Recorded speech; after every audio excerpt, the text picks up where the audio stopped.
Bueno, vamos a arrancar entonces para avanzar, porque es largo, estas últimas dos clases son largas, así que no quiero que nos quedemos sin ver nada. En esta parte vamos a trabajar solamente los diseños de ciencias de la salud, ¿bien? Y vamos a ir desde lo más sencillo, que es el reporte de caso, hasta lo más complejo, que son los ensayos clínicos, ¿bien? Así que vamos a iniciar viendo algo que nosotros ya lo mencionamos varias veces cuando estuvimos viendo la rueda que nos caracteriza los diseños, que tiene que ver con la posición que toma el investigador al momento de realizar el planteo. ¿Bien? Decirles sí claramente que esta parte del diseño es una de las partes más complejas de la investigación. Es difícil encontrar el diseño que yo quiero utilizar. Y una vez que encuentro el diseño, empezar a plantear algunas cuestiones de la metodología que tienen que ver, por ejemplo, con el tamaño de la muestra, con la cantidad de veces que voy a levantar el dato, ¿bien? Hay algunos diseños que con esto ya lo tenemos resuelto porque son estudios que levantan datos ya documentados. Entonces ahí tenemos esa facilidad, ¿no? Vamos a ver entonces que como primera medida vamos a dividir a los estudios en aquellos que son netamente observacionales, es decir, que el investigador se mantiene al margen de la variable, ¿ven? Al margen del dato, simplemente la va a observar, como dice ahí, se mantiene al margen del desarrollo de los acontecimientos. No va a tocar la variable, como digo yo. Y el otro estudio es el estudio de tipo intervencional, que como su nombre lo indica, el investigador interviene experimentando. A partir de acá empieza esta cuestión dicotómica de hacia dónde voy con mi investigación. Por un lado, entonces, observo, o por el otro lado, intervengo. Eso tiene que quedar de entrada claro. ¿Bien? Vamos a ver algunas características de los diseños observacionales. La primera característica de un diseño observacional es el tipo de corte que lleva. Nosotros dijimos que puede tener un corte transversal, es decir, que corta la muestra y realiza una medición única en un tiempo específico. ¿Bien? Ese es el corte transversal. Por otro lado, una investigación documental también puede ser longitudinal. ¿Qué va a ocurrir acá? El estudio va a ir midiendo la evolución de la variable a lo largo del tiempo. ¿Bien? No la va a tocar, no va a intervenir, pero va a ver cómo va evolucionando la variable. Y va a ver cuántas mediciones debe realizar. Por otro lado, también siendo observacional y respecto al tiempo, ustedes saben que podemos trabajar con datos que ya ocurrieron, por lo tanto la característica del estudio es retrospectivo, va a trabajar sobre hechos del pasado o va a trabajar sobre hechos que van a ocurrir en el futuro siguiendo la evolución de la variable en los individuos o en los pacientes, lo que llamamos un estudio prospectivo. ¿Bien? Vamos a ver además también que los estudios pueden ser descriptivos, netamente, describen la variable por un periodo de tiempo, ya sea transversal o longitudinal, solamente una descripción de lo que le ocurre a los sujetos en estudio, o puede analizar, como dice ahí, comparativamente grupos de interés. Aquí entonces vamos a ver que en el descriptivo es común que se describa un solo grupo o cómo la variable se manifiesta en un solo grupo, y en el analítico se tiende a trabajar de forma comparativa. Para que ustedes se den una idea, el primero, por ejemplo, el descriptivo, tenemos reporte de casos, serie de casos, y en el analítico tenemos casos versus controles o estudio de corte. Bien, para que se den una idea, que los vamos a ver, por supuesto, en detalle. Entonces, fíjense para qué usamos estos estudios observacional. Tratamientos, prevención, etiología, daño, mortalidad, diagnóstico, pronóstico, historia natural de la enfermedad, siempre en observación. ¿Bien? Vamos a ver que estos diseños incluyen reporte y serie de casos, tanto retrospectivo como prospectivo, estudios de corte transversal, estudios poblacionales, correlacionales y ecológicos, ¿bien? Estudios de pruebas diagnósticas, estudios de casos y controles, estudios de corte o revisiones sistemáticas, ¿bien? Que es bibliografía. A su vez, como decíamos, algunos son descriptivos, como el reporte de casos, serie de casos, corte transversal, poblacional, correlacional, esto es netamente descriptivo, y el analítico, vamos a ver que trabaja casos y control, estudio de corte, pruebas diagnósticas o revisiones sistemáticas. ¿Bien? Vamos a ver, por otro lado, entonces, lo que son los estudios intervencionales. Aquí decíamos que el investigador toma partido, interviene en la variable, experimenta con ella, no se queda al margen observando. Vamos a ver que aquí, primero y principal, el método es prospectivo. ¿Bien? Yo no voy a hacer una intervención retrospectiva. La intervención es a partir del momento que empiece el estudio, por lo tanto es prospectivo. Lo que hace que yo tenga que plantear la forma de recolectar el dato y el seguimiento del dato a lo largo del tiempo. ¿Bien? Punto número 1. En el punto número 2, y bien claro, lo que tratamos de hacer en este tipo de estudio con intervención es una metodología comparativa contra otra intervención, ¿bien? Que puede ser otra intervención o puede ser un placebo. Pero acá hay ya comparaciones, ¿bien? Dentro de esta intervención en los grupos que se intervienen. Vamos a ver que hay algo muy importante dentro de este diseño que no lo hemos mencionado previamente, que tiene que ver con la asignación de los participantes a los grupos que hemos diseñado. Bien, entonces si va a entrar a una intervención estándar o si va a entrar a la intervención en estudio, y vamos a ver cómo se produce esa asignación de los participantes. Esto en general es lo que llamamos la asignación, lo que más suena, lo que más se usa, la asignación aleatoria. Bien, que lo vamos a ver también. Entonces, aquí esto es importante, no lo hemos visto anteriormente. Vamos a ver cómo se produce la asignación de los participantes. Vamos a ver también que en general se trabaja con una intervención estándar y lo que tratamos de encontrar es si la intervención nueva contra el estándar muestra superioridad, bien, muestra igualdad o muestra no inferioridad, que sería la igualdad. Nunca vamos a estar viendo si es peor, ¿no? Estamos viendo si es superior o si es no inferior al estándar. ¿Bien? ¿Se entiende? Yo tengo dos tratamientos, ¿bien? Tengo el Standard of Care o el SOC, ¿bien? Standard of Care o tratamiento estándar o Gold Standard, y tengo una terapia nueva.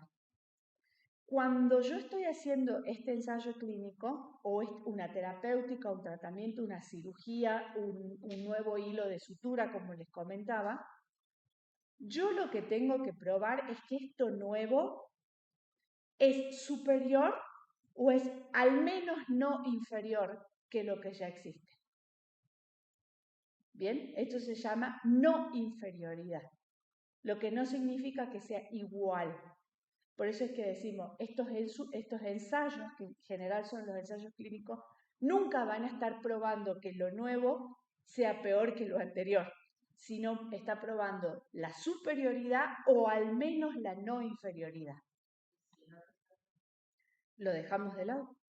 No sigue el ensayo, digamos. Vamos a ver que los ensayos clínicos tienen lo que se llama IDMC, que son monitoreos interinos de datos mientras va corriendo el estudio y que nos van dando un panorama de la métrica. Y en un momento decimos, esto no está funcionando, la cantidad de eventos adversos mayores o serios que estamos teniendo no justifica la aplicación de esta medicación o de esta terapéutica, por lo tanto se termina el ensayo.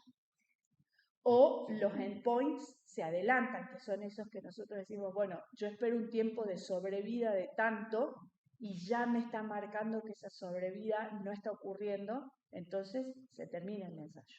¿Y eso no mostraría un resultado negativo? Marca un resultado, que es como decíamos en la clase anterior. Un resultado es una información. No le vamos a dar esa característica de negativo o positivo. Por supuesto que para la empresa que está intentando posicionar una nueva droga en el mercado, un ensayo que le da negativo es una muy mala noticia, pero para la comunidad científica es una noticia. Entonces, ¿qué hacemos? Bueno, esa medicación que ha sido probada en este ensayo no funcionó o no mostró superioridad, por lo tanto yo sigo con el estándar of care. Pero, ¿y esos informes? Sí, claro, sí, claro. Y vamos a ver entonces cómo reportar. Ya entra la P, ¿no? Acá entra todo. Acá entran los intervalos de confianza, entra la P, entra el tamaño muestral, entra el error estándar. Todas esas medidas estadísticas que conocemos tienen que estar lo más ajustado aquí. Bien, y vamos a ver, depende qué tipo. Acá en este caso estamos hablando de ensayo clínico, pero vamos a ver el odds radio, el likelihood radio, bien, el riesgo relativo, el riesgo absoluto, que son las medidas que nos dicen la inferencia. ¿Se acuerdan que decíamos? La estadística descriptiva nos dice la media de este grupo es 1,78, no tengo nada que inferir, pero si yo tengo, por ejemplo, un odds radio de 2,49, digo no, es real que este factor de riesgo está relacionado con la aparición de la enfermedad, superior a 1. Bien, una serie de medidas que se van presentando. Acá ya tenemos que ir con toda la estadística, ¿sí? Vamos a ver entonces que dentro de estos estudios observacionales, lo primero que vamos a tener en esta prueba de comparar dos cosas, en lo estándar versus lo nuevo, tenemos lo que se denomina estudio de etiqueta abierta, donde tanto el paciente como el equipo de investigación saben lo que están recibiendo. Bien, voy a tratar de sacarme la palabra paciente de la boca, porque acá no todos son pacientes, puede haber participantes y vamos a ver que en la investigación clínica la primera etapa, la etapa 1, la fase 1, es con participantes sanos. ¿Está? Entonces, le llamamos etiqueta abierta cuando el sujeto sabe lo que está tomando y el equipo de investigación clínica también sabe lo que se le está dando al paciente, al sujeto. ¿Bien? No, esto es intervencional. Ya estamos en lo intervencional. Sí, digamos, cuando cambié, desde ahí, que dije, es un método prospectivo, intervencionales, ¿bien? Entonces, etiqueta abierta, todos sabemos que está recibiendo el sujeto, controlado, aleatorizado, ¿bien? Acá, ¿qué ocurre? Acá ya lo que hacemos es enmascarar. Acá significa que parte del equipo o algunos de los que están involucrados ya no saben qué hay en el tratamiento. ¿Bien? Entonces, acá esto está controlado y está aleatorizado. Esto significa que los sujetos que reciben los tratamientos los reciben al azar, a través de un sistema. Los sujetos han entrado al protocolo probablemente con criterios de inclusión y exclusión. Por lo tanto, el muestreo es por criterio. ¿Bien? Pero una vez que entraron, deciden la participación, vamos a ver que la asignación a las ramas del estudio es aleatoria. ¿Bien? Esa es una de las principales características de un ensayo de intervención, que la asignación de los participantes sea al azar. Bien, y le llamamos enmascaramiento aquello que es cegar el estudio, es decir, evitar que parte del equipo o el sujeto sepa bajo qué rama o a dónde ha sido asignado. Esto se hace para evitar sesgos. ¿Bien? Sí, Alicia. En este caso, por ejemplo, quiere reconocer una prueba de una vacuna, durante 3 años estando de acuerdo a la persona participada. Sería lo que vamos a hacer. Sí, esto es un trial, exactamente. Entonces, por un lado teníamos etiqueta abierta, donde todos saben todo, y por el otro lado tenemos un controlado aleatorizado, que ya son estudios cegados, ¿bien? Enmascarados también se llaman.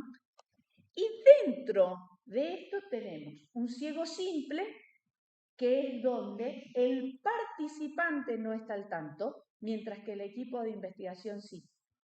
¿Bien? Eso por un lado. Aquí lo que evitamos es que el participante tenga esta cuestión del placebo, el efecto placebo, o que el participante diga, estoy en la rama de tratamiento, seguro voy a mejorar. Entonces va a la consulta y no manifiesta todo lo que tiene que manifestar, o no lo asocia a determinadas manifestaciones con la medicación, o por el contrario, empieza a manifestar sintomatología que realmente no está ocurriendo, o que asocia el paciente con que él es la medicación que está tomando. Este es el ciego simple, entonces el participante no está al tanto. Luego tenemos el ciego doble. Aquí ni el paciente, ni el médico, ni el equipo de investigación están al tanto de la rama a la que ha sido asignado el paciente. ¿Bien? Vamos a ver el ciego triple. En este, quien tampoco está al tanto de la asignación es la persona que evalúa el dato. Entonces, la persona que evalúa el dato tampoco va a estar influenciada por la asignación a la cual han entrado los pacientes, los participantes, para la evaluación del dato. Bien, ese se denomina triple ciego. Vamos a ver también que hay estudios que denominamos cuasi experimentales. ¿Por qué llamamos cuasi experimentales? Porque no hay asignación aleatoria. Entonces, yo muestré por criterio, elegí los participantes, pero no los puedo asignar al azar por alguna cuestión que puede ser cuestiones éticas, cuestiones de tratamiento, costo-beneficio, y vamos a ver algunos ejemplos de eso. Fundamentalmente, lo que no garantiza un cuasi experimental es la asignación aleatoria. Por lo tanto, cuando yo tengo que trabajar las cuestiones relativas, ya no es tan sencillo trabajar la inferencia causal. Ya no puedo decir claramente que esto ha sido al azar y que lo que ocurre se trata efectivamente del efecto del tratamiento y no de la casualidad. Por eso decimos, es más desafiante trabajar con la inferencia que tenemos que hacer, porque la aleatorización ya no está garantizada. Es decir, ya es el equipo el que decide a dónde se pone al paciente. Bien, vamos a ver ejemplos de eso bastante más adelante para no salirnos del tema. Vamos a ir entonces a nuestro primer diseño, que es observacional descriptivo. Esto es lo más sencillo que hay y aproximadamente corresponde entre el 70 y el 80% de la literatura científica relacionada con ciencias de la salud, que es reporte y serie de casos. Reporte de caso y serie de casos. Vamos a ver que aquí hay una descripción detallada, muy cuidadosa de casos clínicos, y la única diferencia entre ambos es la cantidad de participantes que está en el reporte de casos o en el serie de casos. ¿Ven? Esa es la única diferencia entre ambos. Como dice ahí, aproximadamente comprende el 70% de la literatura. No hay grupo comparación aquí. Yo tengo un caso extraño, vamos a ver qué es lo que se reporta. y no hay un grupo comparativo, o sea que lo que yo voy a reportar es único, y precisamente ahí radica la importancia del reporte de este tipo de estudios, en lo que en inglés se dice uniqueness, su particularidad, su cuestión única. Bien, vamos a ver entonces, de a poco, reporte de caso cuando el estudio es igual o inferior a 10, inclusive puede ser uno solo, y es suficiente. ¿Bien? Serie de caso es cuando la cantidad de reportes ya es superior a 10. Vamos a ver que estos estudios... Sí. ¿La serie cuando es superior a 10? ¿Y hay un límite para piloto? No, no hay límite para piloto. No. Lo que sí puede ocurrir es que si es una cantidad tremenda, puede entrar como en revisión sistemática, que es uno de los tipos de estudios, pero observacional, no analítico. El reporte puede ser de 1 a 10, cualquiera. Vamos a ver que esto está centrado en la historia clínica, podemos ver diagnóstico, tratamiento, evolución de uno o más casos. Decíamos que el diseño es descriptivo, no hay una intervención planificada, no hay control de la variable, es decir, que acá ocurrió un paciente raro y yo describo la variable como ocurrió, no la vamos a controlar, no se puede hacer nada con esto. ¿Bien? Hay simplemente una observación y descripción. Este tipo de estudios, el reporte de caso, ¿se acuerdan cuando veíamos la rueda que teníamos el nivel y decíamos exploratorio, descriptivo, ¿se acuerdan? Correlacional, aplicativo. Bueno, muchos reportes o series de casos los podemos plantear como estudios exploratorios. ¿Por qué? Porque también son el punto de partida para otro tipo de investigaciones. Entonces, se puede caracterizar como un nivel exploratorio el reporte de caso, no solamente descriptivo. ¿Bien? Vamos a ver que estos estudios hacen foco en lo inusual, donde hay un desafío al diagnóstico o a la terapéutica, donde el paciente que recibe un tratamiento muestra características poco usuales. Y muchas veces nosotros, bueno, ustedes que están en consultorio, que dan una medicación, que hacen un tratamiento, una terapéutica, dicen, esto no lo vi anteriormente. Nosotros, ustedes saben que hace 100 años se trabajaba con medicina basada en la experiencia. El médico decía, bueno, yo ya vi este caso, me parece que se parece a uno que tuve hace un montón de tiempo. Bueno, eso inusual es lo que uno dice, la bibliografía dice tal cosa, mi experiencia me está indicando lo de la bibliografía, pero acá hay una respuesta inusual en un tratamiento o en un diagnóstico. ¿Bien?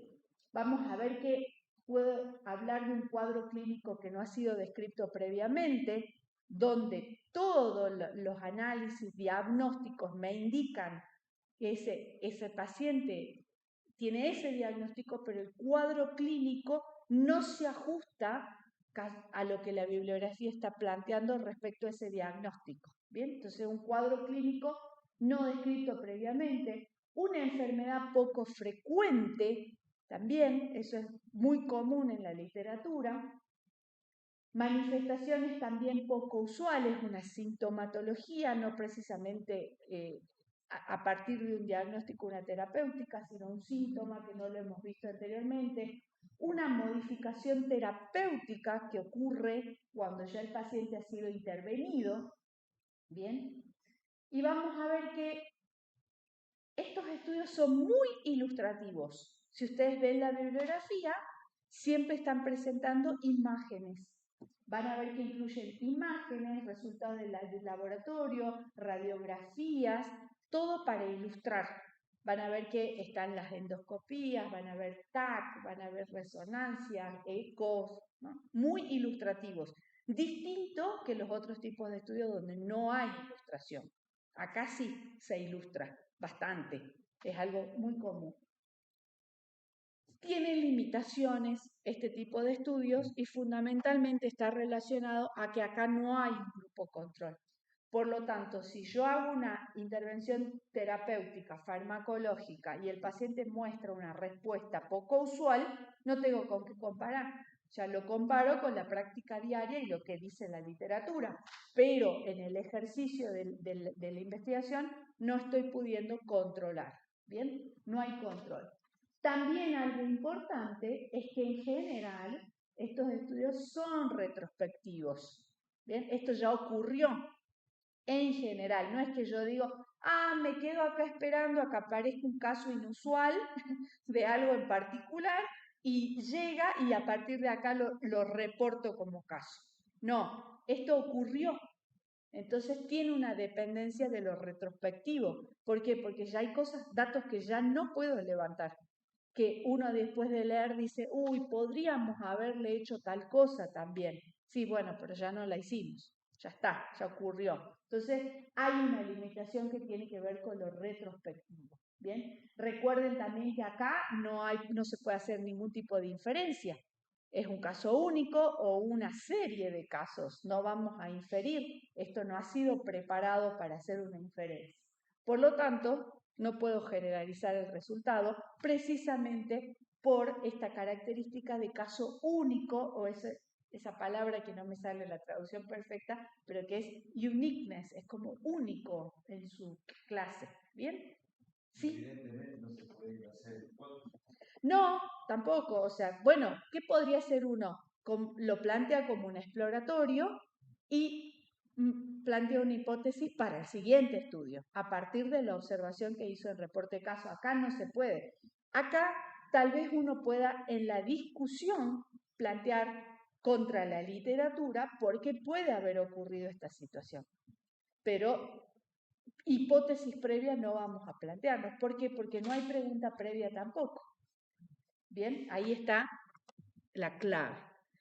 Por supuesto, hacen una contribución grande a la literatura a pesar de las limitaciones que tiene.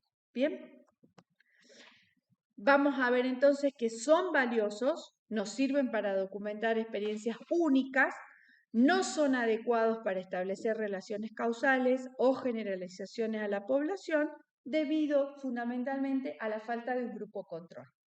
Bien, entonces ahí vamos con reporte de casos. Acá tenemos un ejemplo.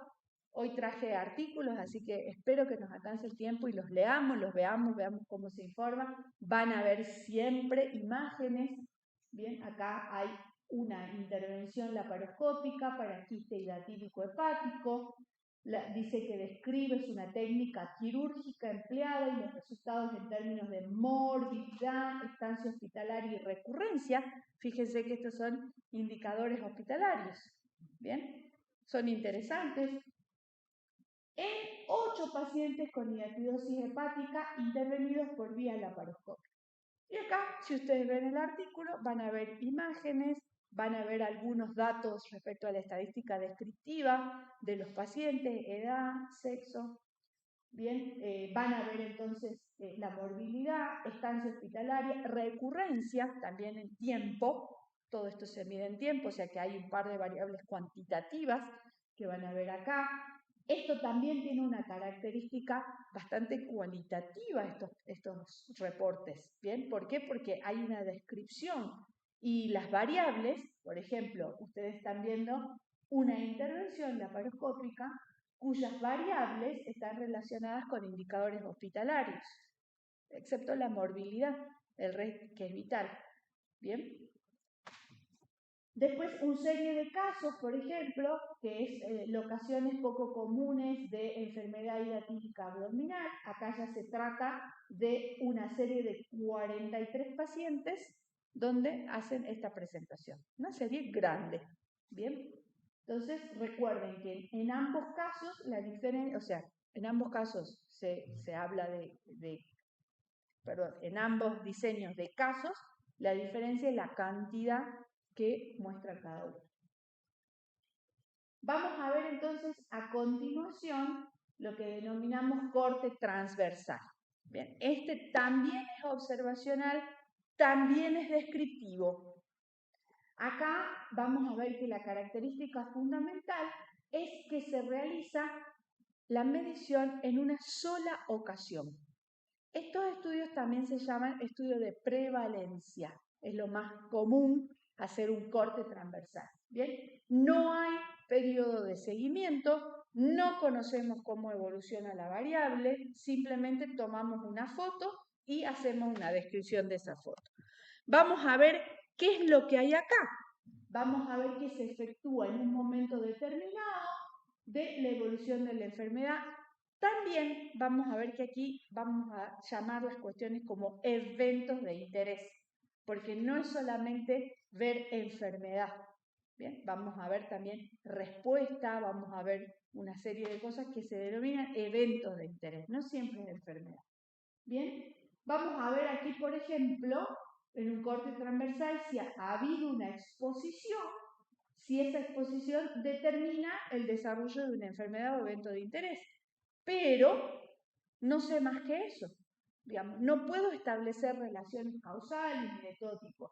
Observar si el nivel de afectación que tiene la población ya en este corte transversal respecto a la exposición.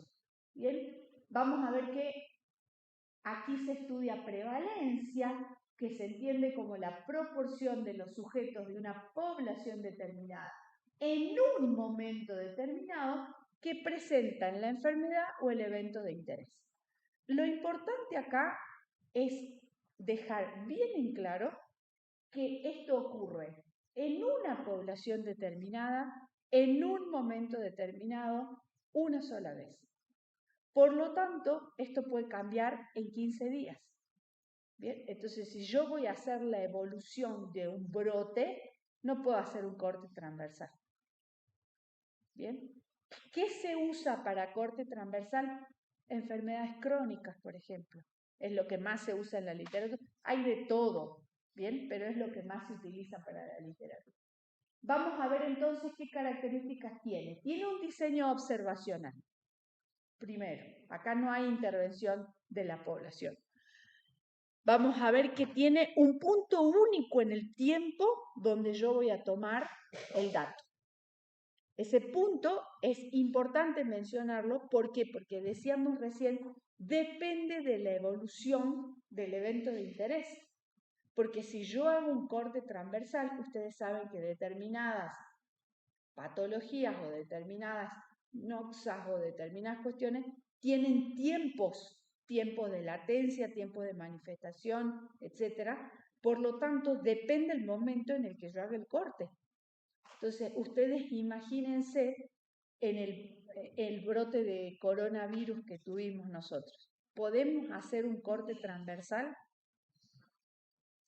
De poder se puede, bien, pero no sería no sería lo ideal para hacer un estudio de esto, ¿no? Entonces, ¿para qué un corte transversal de este tipo de cuestión? Aparte, la manifestación de la enfermedad también es corta, se resuelve en un corto periodo de tiempo, por lo tanto, hacer un corte transversal no va a tener demasiado interés. Bien, vamos a ver que aquí hay que seleccionar una muestra representativa. Yo no puedo hacer un corte transversal de toda una población porque seguramente vamos a estar hablando de poblaciones infinitas. Entonces vamos a tomar muestra representativa, tenemos que saber que aquí ya tenemos que plantear una forma de muestrear. Vamos a ver entonces que enfoca en prevalencia para determinar la frecuencia o la prevalencia de la enfermedad y son estudios rápidos y económicos comparados con estudios longitudinales. ¿Por qué? Porque la medición se hace una sola vez. Bien, no requiere medición a lo largo del tiempo. Bien, ¿para qué usamos esto? Ahí estamos. Vamos a usar para la epidemiología, por ejemplo, el corte transversal, para comprender la distribución de la enfermedad y factores de riesgo. Vamos a trabajar en planificación de los servicios a largo plazo, lo que decíamos recién respecto a crónicas no transmisibles. ¿Cómo trabajamos los servicios? Nosotros planteamos, bueno, la enfermedad crónica es una enfermedad larga, de alto costo, alta utilización de servicios, Por lo tanto, si tengo una pirámide poblacional envejecida, donde mi franja etaria de adultos mayores empieza a ser bastante más gruesa, sé que la utilización de los servicios va a ser mucho más alta y en algunos casos costosa. Entonces, la planificación de mi sistema sanitario, de mi sistema de servicios de salud, tiene que ver con esto. Es muy importante el corte transversal para planificar servicios de salud. Para investigación clínica, ¿para qué sirve la investigación clínica? Para darnos una instantánea del momento en el que está la patología y luego cómo plantear un ensayo de investigación clínica. Necesito ese dato porque voy a trabajar, si nosotros vemos las fórmulas para el cálculo del tamaño muestral, que no lo vamos a ver, pero está relacionado con la prevalencia. Es un dato que va en el cálculo del tamaño muestral. Entonces necesito conocer ese dato para luego plantear cómo voy a armar el tamaño de la muestra, por ejemplo. ¿Bien? Entonces me sirve como puntapié para diseñar otros estudios y es muy bueno. Vamos a ver entonces algunas medidas estadísticas que utilizamos. La prevalencia, ¿bien? Tenemos ahí el número de casos bien conocidos, existentes sobre la población total por 100, esa es la prevalencia. Es la, ¿sí? Lo que usted dice, lo que es la prevalencia es esencial para el sistema de salud. Totalmente. ¿Y por qué funciona tan mal? Porque yo creo que siempre el sistema está funcionando al límite en el sentido de no hay políticas a largo plazo. Entonces, el sistema siempre trabaja sobre la coyuntura. Va atrás siempre. Exacto, el sistema siempre como que va atrás. Si ustedes se fijan en los sistemas nórdicos, que son los que trabajan con anticipación, esos sistemas trabajan mucho lo que es médico de cabecera, toda medicina preventiva. Entonces, constantemente la prevalencia es el dato que le va mostrando hacia dónde va orientado el sistema. Aquí nosotros siempre trabajamos, no me gusta a mí decir coyuntura, porque la coyuntura es como, suena más a especulación, la coyuntura. Pero sí cuando nosotros decimos esta otra palabra, la contingencia. Contingencia es distinto a coyuntura. Coyuntura es algo que ocurrió y que yo tengo que salir a darle una solución. Coyuntura era la pandemia. Eso es coyuntura. Ahora, contingencia es constantemente el sistema lo que está haciendo es tratar de contener con lo que tiene lo que hay. O sea, con lo que tiene, tratar de contener las patologías que se están manifestando. Entonces, con lo que tiene, ¿por qué? Porque no planificó. Claro, planifico lo que hace, lo hace mal. Bueno, esa es otra cuestión, que lo haga bien o que lo haga mal, pues por ahí uno puede planificar y la planificación tampoco funciona, pero para eso está el ciclo de Demling, para los que estudiaron, que dice planifico, aplico, evalúo, ajusto, planifico, aplico y damos vuelta ahí sobre eso. Pero para poder hacer eso hay que trabajar procesos. O sea, es toda una cadena donde vamos yendo hacia atrás, hacia atrás, hacia atrás. Bueno, pero esto es lo que nosotros necesitamos. Ahora, un decisor, un ministro de salud, plantea estas cuestiones y dice, tráeme los datos. ¿Cuáles son las prevalentes? ¿Hacia dónde estamos yendo? Bueno, las encuestas estas que se hacen de factores de riesgo son muy buenas encuestas. La encuesta de factores de riesgo que se hace a nivel nacional es excelente. Ahora, ¿actuamos en consecuencia? No. Hay algunas políticas que se plantean, la reducción del uso del tabaquismo, por ejemplo, se plantea, hay normativa, se trabaja sobre la promoción, dentro de la promoción de la salud, hay distintos estamentos dentro de la promoción de la salud. Uno de ellos es la abogacía. ¿Qué hace la abogacía? El Ministerio de Salud envía como ejecutivo a la Cámara de diputados leyes que modifiquen, por ejemplo, ambientes libres de humo. Eso es abogacía. Ambientes libres de humo. Etiquetado frontal. ¿Por qué? Porque el etiquetado frontal ahora, porque la encuesta, las últimas encuestas de factores de riesgo dan obesidad infantil tremendamente prevalente y en franco crecimiento. El sedentarismo, ¿no? Entonces como que uno dice, bueno, hay que tomar medidas, esas medidas son medidas que ya son políticas de Estado a largo plazo. Para esto sirve esta información.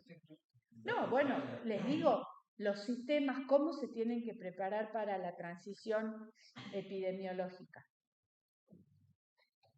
Ya salimos nosotros de las infectocontagiosas o estamos saliendo. Hay otros países que siguen en infectocontagiosas. África, por ejemplo, tiene mucho, pero nosotros estamos saliendo de las infectocontagiosas. Ya no podemos trabajar sobre lo agudo de lo infectocontagioso. El sistema ya no puede trabajar de esa manera. El sistema tiene que acompañar la transición epidemiológica hacia los crónicos no transmisibles. Entonces, fíjense, lo infectocontagioso tenía mucho volumen, mucha rapidez de acción, pero respecto al costo y las crónicas no transmisibles, es mucho más barato un infecto contagioso que un crónico no transmisible. Si estamos hablando de diabetes, onco, enfermedades metabólicas, accidentes cerebrovasculares, riesgo cardiovascular, enfermedades carísimas y de alto uso de los sistemas. Entonces hay que prepararse para eso y para eso no hay otra cosa que la prevención. Por lo tanto, nuestro sistema, que aún sigue atendiendo agudo, tiene que salir de eso. Nadie dice no, atendamos agudo o dejemos todo esto tirado y vamos para allá. Pero sigamos atendiendo agudo y tratemos políticas públicas que van a la reducción de todo lo que es crónico no transmisible. Y eso es prevención, no hay otra. Accidentes de ruta son ¿qué pasa? Que la persona se está corriendo en la autopista debajo de la... Sí, sí, es todo. Entonces, no pusiste la barrera que tenés que poner, o sea, de la Sí, sí, sí. Todo. Todo. Educación, esto es cultural. Porque aparte uno mismo, en pleno conocimiento de las cuestiones, dice, che, pero hace actividad física, uy, sí, pero me da fiaca, trabajo un montón. Che, descansar mejor, sí, pero mira, tengo tanto laburo, me duermo a las 2, me levanto a las 5, a las 6. O sea, es cultural. Y sí, todos somos responsables. O sea, hay un montón de... Bueno, esto ya estamos en salud pública, ¿no? Pero a mí me gusta mucho la salud pública, me gusta el debate, pero creo que esto viene a estar súper mal barajado de hace mucho tiempo. Independiente, ya nos corremos de lo que es la financiación de los sistemas, eso es otra cuestión, pero acá hay mucho de la boca para afuera acerca de la autodeterminación del paciente y el derecho ambiente y el paciente como sujeto de derecho, pero el paciente carece de la información. Entonces, ¿derecho a qué tiene el paciente? El paciente dice, pero yo tengo derechos, sí, ¿cuáles son sus derechos? No sé, a mí me dijeron que tengo derechos. Bueno, para que usted sea un sujeto de derecho tiene que conocer, tiene que tener información. Entonces todo es como un verso, es como de cartón, digamos. Creo que también o sea, esto, por ejemplo, yo trabajo en la parte de salud pública, promoción y prevención, y se vienen haciendo las capacitaciones que venían de salud, digamos, a nivel nacional, está bien posicionado el sujeto de derecho, pero descuidamos, me parece a mí, algo que es importante, que son las obligaciones. A tal punto que hoy por hoy, yo que hago el servicio de consejería, el servicio sexual, ¿no? Que hacemos todo el sistema para poder darle un turno protegido al paciente, y al paciente no asiste, No, claro. darle nuevamente otro turno y otro turno y otro turno. Entonces, como que, por un lado, trabajar en el sujeto de derecho, tratar de tener información, pero por otro lado, como que se discute la parte de la obligación por parte de usuario, teniendo en cuenta el concepto de promoción y la salud, ¿no? Esto de apuntar hacia la responsabilidad del sujeto. es que la promoción y la prevención tienen que ver con la responsabilidad. Es decir, che, yo tengo que ir a hacerme tal estudio. ¿Por qué? Porque esto puede derivar en una patología que, a ver, hay alguien que se siente y que diga, no, voy a poner un ejemplo puntual. ¿Hay alguna mujer que se siente y diga, che, me tengo que hacer la mamografía porque si de aquí a X tiempo tengo un cáncer de mama, resulta que después mi cáncer le va a salir al Estado tanto? No, nadie se sienta a pensar de esa forma, porque no hay educación.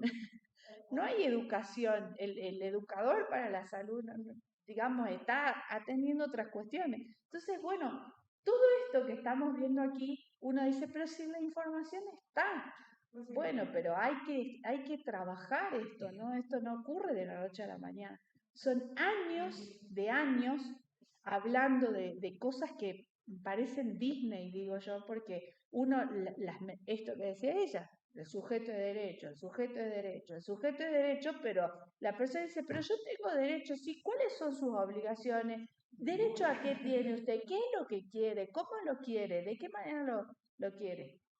¿No? Entonces, es como, yo pienso que es como de cartón, porque mientras no haya educación, los niños ahora tienen un poco más, ¿no? No sé si tienen niños, yo lo escucho a mi sobrino a veces, dice, ah, no, tía, tengo que tomar más agua porque me hace bien, no sé, cosas por el estilo, que a mí ni se me hubiesen ocurrido de niña, pero bueno, eso viene de la base, digamos. Y ya a todo eso le sumamos trabajar sobre la coyuntura, sobre la contingencia, con pocos recursos de todo tipo, recursos humanos, recursos económicos, infraestructura. O sea, es un problema, es un problema. Ahora, bueno, uno dice, bueno, por lo menos los datos están. Hay gente que se preocupa en obtener los datos, sí, están. Bueno, saquemos datos. Ese es mi aporte a lo que yo hago. Después, si no hay nadie que los lea, bueno, no hay un decisor que los lea. De haber datos, hay muchos datos. Claro, bueno, nosotros aquí mismo en Jujuy, si nos sentamos a pensar en el crecimiento poblacional, si nos sentamos a pensar en un montón de cuestiones, nuestra pirámide, nuestras tasas de fecundidad y otras cuestiones, nosotros tendríamos que tener un hospital más, por ejemplo. Un hospital más. Entonces, reconvertir el San Roque en otro tipo de hospital. Por ejemplo, convertirlo realmente en lo que supo ser un hospital de agudos, infecto agudo y un par de cosas más, bloquear un hospital de tercer nivel como el Pablo Soria en cirugía, urgencia y emergencia. Ahora el hospital San Roque son tercer nivel. Claro. O sea, ya en comunidad. Claro, pero ¿y dónde atendemos primer nivel? Pero está abierto. Pero el SEM es un edificio que ni siquiera ha sido creado para ser una institución de salud. Entonces, todo es, a ver, para que funcionen hospitales de tercer nivel y no ocurra lo que dice Daniel, lo que tiene que ocurrir es que el hospital esté blindado. ¿Qué significa blindado? Que no llegue nada que no sea urgencia y emergencia. Llegan, pero dicen, duele la cabeza, no. No, claro. Por supuesto. Tengo un diente, tengo un tal cosa. Claro. ¿Por qué? Porque entonces la persona te dice, no, ustedes la salud pública, yo se tiran al piso, viene el canal, te filman y qué sé yo. Bueno, pero para que el hospital esté blindado, necesitamos otro lugar donde la persona vaya y sea atendida. Por eso que es un código verde y no pasa de eso. Claro. Y volviendo a esto de prevalencia, se habla de hace mucho, se habla de la gestión por proceso. Y hay una parte de la gestión por proceso que es la retroalimentación, que es la corrección de los errores de la planificación. ¿Qué es lo que no ocurre? Ahora decía, por ejemplo, Alicia, SAME, por ejemplo, o cirugías. Pues sí, bueno, armemos un centro de cirugía cirugía mayor ambulatoria. 8 horas te va a tu casa. Tenés un excelente triage para los criterios, cirugía mayor ambulatoria. ¿Y cuánta lista de espera bajamos ahí? Entonces tenés un hospital de agudo Tengo turno para el año que viene, Un cirugía mayor ambulatoria, para agosto, septiembre. claro, es tremendo. Entonces, y bueno, miren, yo les digo, de eso que estamos hablando mayormente, supónganse litiasis, vías biliares, eso termina en oncología. Claro, están llegando pacientes mal, o sea, todo con Sí. peritonitis, todo con cáncer, todo. Sí. Entonces, bueno, a ver, retomemos. Para eso hacemos estas cosas las personas que les gusta hacer esto, que lo entienden, que es nuestro aporte. Mucho más, bueno, cuando estemos en otra instancia decisora. Ahora hay un montón de personas que manejan estos temas, que son asesores de ministros, que hablan, que le dicen, fíjate, tal cosa, y la realidad se lo lleva puesto, porque no hay políticas a largo plazo. Son todas políticas de gobierno, no de Estado. Y ya ni siquiera de gobierno, son de gestión, porque en una misma gestión podemos tener 2 o 3 ministros, ¿no es cierto? Entonces uno ve esas particularidades, las se ven claramente. Pero bueno, es lo que hay. Lamentablemente, y es muy doloroso para las personas que estudian y que entienden las cosas. Es muy doloroso decirlo, es lo que hay, porque es sumamente frustrante cuando uno le ofrece a un ministro determinadas soluciones o planteo, o mira, esto está mal encarado, no es así, no va a funcionar, y el ministro insiste con esa postura porque, bueno, no sé, se le ocurrió, lo vio en algún lugar, me sacaste la palabra de la boca, lo vio en algún lugar. Pero si entendía, interpretaran, Pero mira, Alicia, te digo algo más, ni siquiera que los lean y los interpreten, que venga alguien y se los interprete por ellos. Te puedo asegurar que hay gente que lo hace. Es decir, mira, yo leí esto no va a funcionar, esto no anduvo así de esta manera, tenía un cuello de botella aquí mismo adentro en el ministerio, te está ocurriendo esto, salgamos de aquí y no ocurre. No hace falta que el ministro sea el que más sabe de absolutamente todo. Entonces, bueno, sigamos, después off the record charlamos si quieres. Frecuencia. También es importante saber con qué frecuencia pueden ocurrir. Este es otro cálculo que se hace, no es muy habitual, pero también se usa para medir frecuencia. Distribución por sexo y edad, para trabajar diferencialmente determinadas patologías. Eso es importante porque ustedes saben que hay patologías que se manifiestan diferentes según el sexo, obviamente mucho más según la franja etaria. Bien, fíjense que estos estudios estratifican resultados por edad y por sexo, son importantes. Medidas de tendencia central para conocer el promedio, la media, la moda, el valor más frecuente. Bien, o sea, todo descriptivo. Acá no hay inferencias tampoco. Bien. ¿Qué mayormente se utiliza? Fíjense, obesidad, diabetes, hipertensión, dislipemia, colelitiasis, cáncer gástrico, colon, hidatidosis. Mayormente crónicas no transmisibles. Bien. Bien, entonces aquí vemos cuántos manifiestan la patología dentro de la población general por 100. Esa es la prevalencia en este momento, en esta imagen que estamos tomando. Ejemplo, prevalencia de enfermedad por reflujo gastroesofágico en población general urbana adulta. Bien, entonces se aplicó una escala válida y confiable para determinar enfermedad por reflujo gastroesofágico en 364 sujetos, esa es la muestra.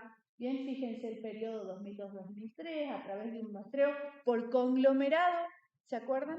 Muestreo por conglomerado, bien, buenísimo. Entonces vamos mostrando por grupos, muestreo por conglomerado, se determinó una prevalencia de 52,8, altísima, la mitad de la población tenía la enfermedad, se verificó además 12,6 de los sujetos tomando medicamentos antiácidos bloqueadores para H2, para el control de síntomas, el 66% jamás concurrió a un centro de control, etcétera, ¿no? Eso es lo que concluye el estudio.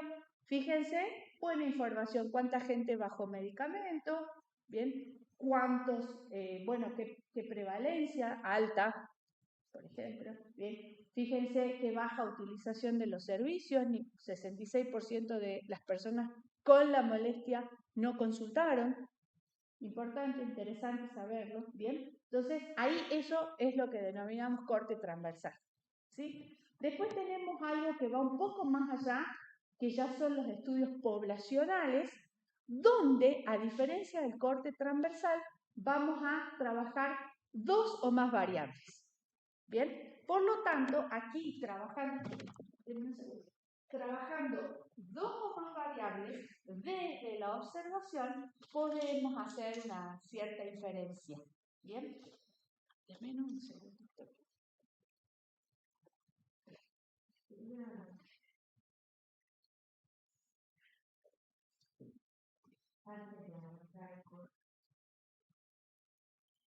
Ya trabajamos aquí viendo más variables, más de una. ¿Bien? El transversal estudia una población, esto más una población. No, estudia población, pero aquí en el corte transversal la prevalencia de una patología, el reflujo gastroesofágico, una. Aquí vamos a ver más de una. ¿Bien? Más de una variable de interés. Entonces sí podemos medir el grado de correlación o el grado de relación que existe entre estas variables.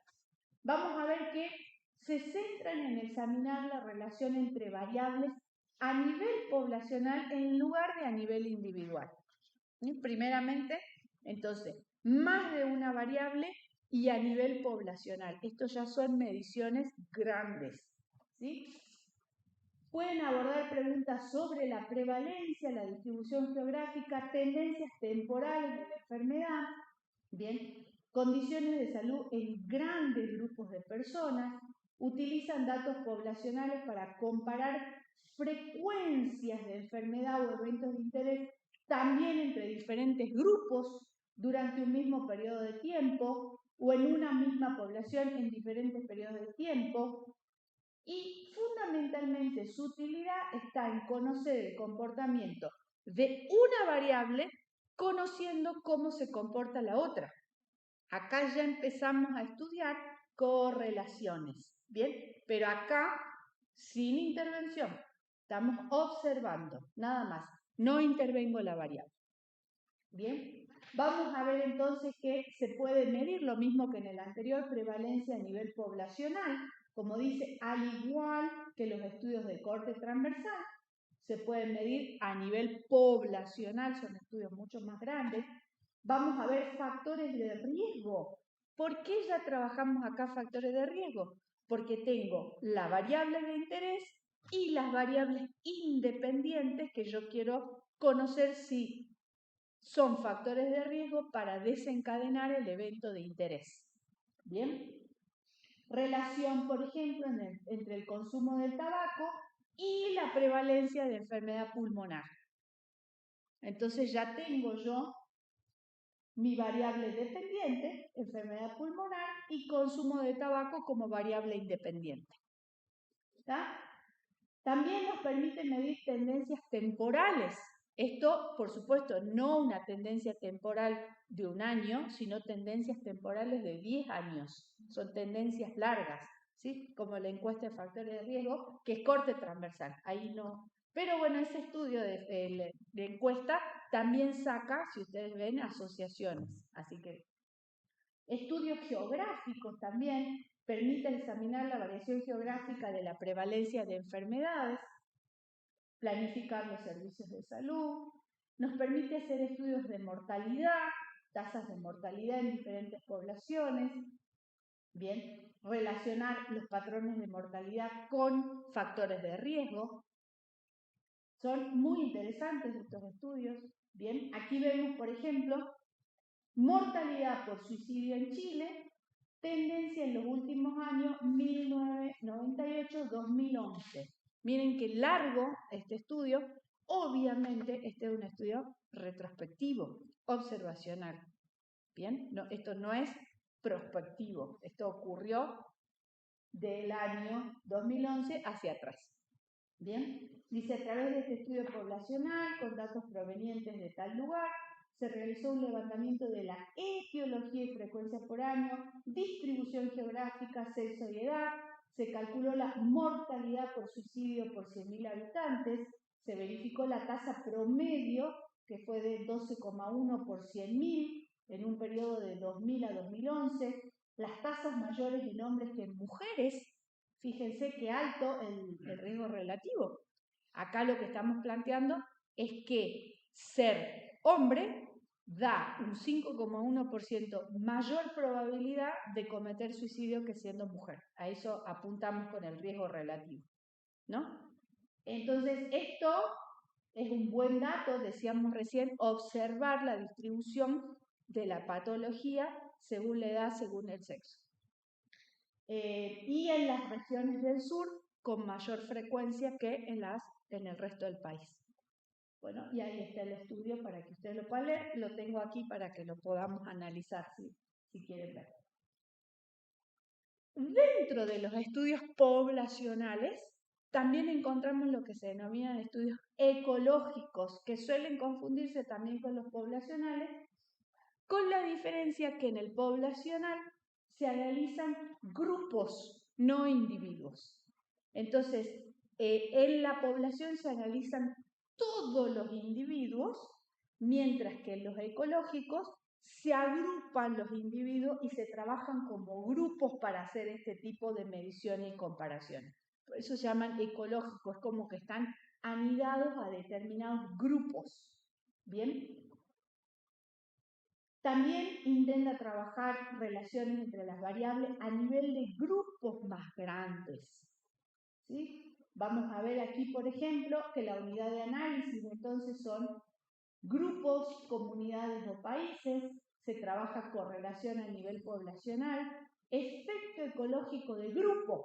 Dice, observa cómo las características de un grupo están asociadas con los resultados de ese grupo, sin inferir que esto aplique a nivel individual. Es decir, que acá es como cuando hacíamos un muestreo por conglomerado, donde en realidad lo que estamos viendo es el dato del conglomerado, no del individuo. ¿Bien? Plantean diseños comparativos, sí, igual que los otros, tiene una limitación causal. ¿Bien? ¿Por qué? Porque en los estudios ecológicos no podemos hablar a nivel individual, sino simplemente en cuestiones de grupo establecer esas relaciones causales. Y nada más. ¿Bien? Vemos aquí, por ejemplo, correlación ecológica entre el consumo de bebidas alcohólicas y la mortalidad por cirrosis hepática en México.